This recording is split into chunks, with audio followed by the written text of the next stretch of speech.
ഓം ശ്രീ ഗുരുഭ്യോ നമ. ഓം ഗണപതേ നമ. ഓം സരസ്വതിയേ നമ. ഓം നമോ ഭഗവതേ വാസുദേവായ. ഓം ശ്രീകൃഷ്ണ പരമാത്മനേ നമ.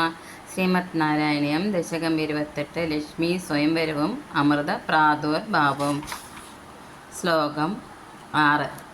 വരണസ്രജമാതബൃംഖനാദാം ദദതി സകുജകുംഭമന്ധയാന പദസിഞ്ചിതമഞ്ജുനൂഭരാ ത്വാം കലിതവ്രീളവിലാസമാസസാദാ. ആതബൃംഗനാഥാം വണ്ടുകൾ ആതബൃംഗനാഥാം വരണസ്രജം ദദതി വണ്ടുകളുടെ നാദത്തോടു കൂടിയ വരണമാല എടുത്തവളും കുജകുംഭമന്ദയാന സ്തനകലശങ്ങളുടെ ഭാരം കൊണ്ട് മെല്ലെ നടക്കുന്നവളും പദശിഞ്ചിത മഞ്ജു നൂപരാസ കാലിൽ കിലുങ്ങുന്ന മനോഹരങ്ങളായ കാൽത്തളകളോട് കൂടിയവളുമായ ലക്ഷ്മീ ദേവി കലിതവ്രീളവിലാസം ലജ്ജാവിലാസങ്ങൾ പ്രകാശിപ്പിച്ചുകൊണ്ട് ത്വാമാസസാധ നിന്തിരുവടിയെ സമീപിച്ചു. ലക്ഷ്മി ദേവി ഭഗവാന്റെ കഴുത്തിൽ വരണമാല അർപ്പിക്കുന്നു. ശ്ലോകം 6. ഗിരീശദ്രുഹീനാദി സർവദേവാൻ ഗുണഭാജോപ്യവിമുക്തദോഷലീശാൻ അവമൃശ്യ സദൈവ സർവരമ്യേ നിഹിതാ ത്വയ്യനയാഭി ദിവ്യമാല അനയാ ഗിരിശദ്രുഹിണാദി സർവദേവാൻ. ഈ ലക്ഷ്മീ ദേവിയാൽ ശ്രീ പരമേശ്വരൻ ബ്രഹ്മാവ് മുതലായ എല്ലാ ദേവന്മാരും ഗുണഭാജ അവിമുക്തദോഷലേശാൻ അവമൃശ്യ ആശ്രിത വാത്സല്യാദി ഗുണങ്ങളുള്ളവരാണെങ്കിലും ദോഷാംശങ്ങളിൽ നിന്ന് നിശേഷം മുക്തരല്ലെന്ന് പര്യാലോചിച്ചിട്ട് സദാ ഏവ സർവരമ്യേ ത്വയി അഭി എല്ലായ്പ്പോഴും തന്നെ സർവപ്രകാരനെയും കമനീയനായിരിക്കുന്ന നിന്തിരുവടിയിൽ തന്നെ ദിവ്യമാല നിഹിത ദിവ്യമായ വരണമാല്യം സമർപ്പിക്കപ്പെട്ടു. ഭഗവാൻ ദേവിക്ക് തൻ്റെ മാറിടത്ത് തന്നെ സ്ഥാനം കൊടുക്കുന്നു. ശ്ലോകം 8. ഉരസാ തരസാ മമാനിതൈനാം ഭുവനാനാം ജനനീമനന്യഭാവാം ത്വദൂരോ വിലസക്തദീക്ഷണശ്രീ പരിവൃഷ്ട്യാ പരിപുഷ്ടമാസ വിശ്വം. അനന്യഭാവാം ഏനാം നിന്തിരുവടിയിൽ മാത്രം പ്രേമമുള്ള ഭുവനാനാം ജനനീം ലോകമാതാവിനെ തരസാ ഉരസാ മമാനിധ ഉടനെ നിന്തിരുവടി തിരുമാറിലിരുത്തി മാനിച്ചു. ത്വദുരോ വിലസത്ത ദീക്ഷണ ശ്രീ പരിവൃഷ്ട്യ ദേവിയുടെ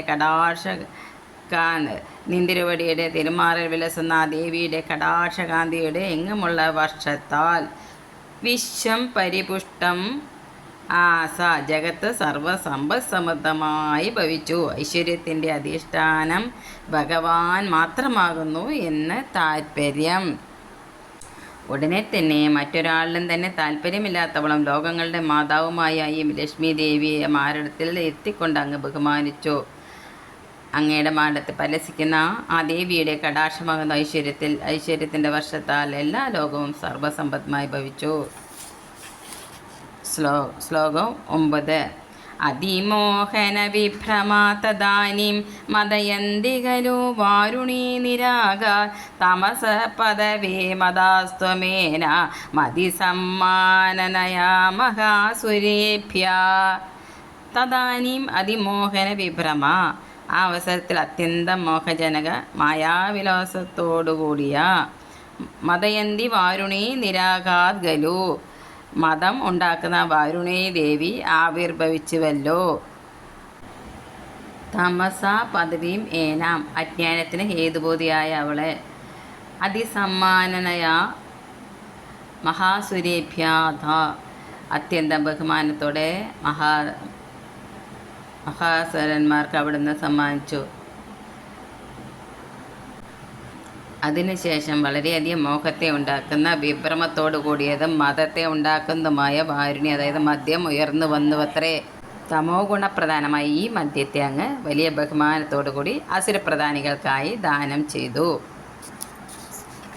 ശ്ലോകം 10. തരുണാംബുധ സുന്ദരസ്തദാ ത്വം നനുധന്വന്തിരുത്തിതോ അംബുരാശി അമൃതം കലശീ വഹൻ കരാഭ്യാമഖിലാർത്തിം ഹരേ അഖിലാർത്തിം ഹര മാരുതാലേശ തഥാ തരുണാംബുധ സുന്ദര ത്വം നനു. അപ്പോൾ പുതുമേഘത്തിൻ്റെ അഴകാർന്ന നിന്തിരുവടി തന്നെ കരാഭ്യാം കലശി അമൃതം വഹൻ, ഇരുകരങ്ങളാലും പൊൻകുടത്തിൽ അമൃത ഏന്തിക്കൊണ്ട്, അമ്പുരാശി ധന്വന്തിരി ഉത്തിഥ, പാലാഴിയിൽ നിന്ന് ധന്വന്തിരി മുത്തിയായിട്ട് പൊങ്ങി വന്നു. ഹേ മാരുതാലേശ ത്വം അഖിലാർത്തിം ഹര, ശ്രീ ഗുരുവായൂരപ്പ ആ നിന്തിരുവടി എല്ലാ ദുഃഖങ്ങളെയും നശിപ്പിക്കണമേ. തൃക്കയിൽ അമൃത കലശവുമായി പാലാഴിയിൽ നിന്ന് പൊങ്ങി വന്ന ധന്വന്തിരി മുത്തിയുടെ രൂപത്തിൽ ശ്രീ ഗുരുവായൂരപ്പനെ ഭാവനയാൽ സാക്ഷാത്കരിക്കുന്ന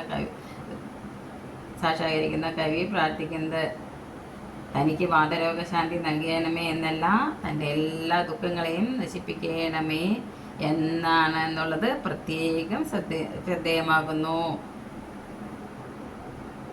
സർവത്ര ഗോവിന്ദനാമ സങ്കീർത്തനം. ഗോവിന്ദ ഗോവിന്ദ. ശ്രീ ഗുരുവായൂരപ്പ ശരണം. സർവം ശ്രീകൃഷ്ണപാദാരവിന്ദാർപ്പണമസ്തു.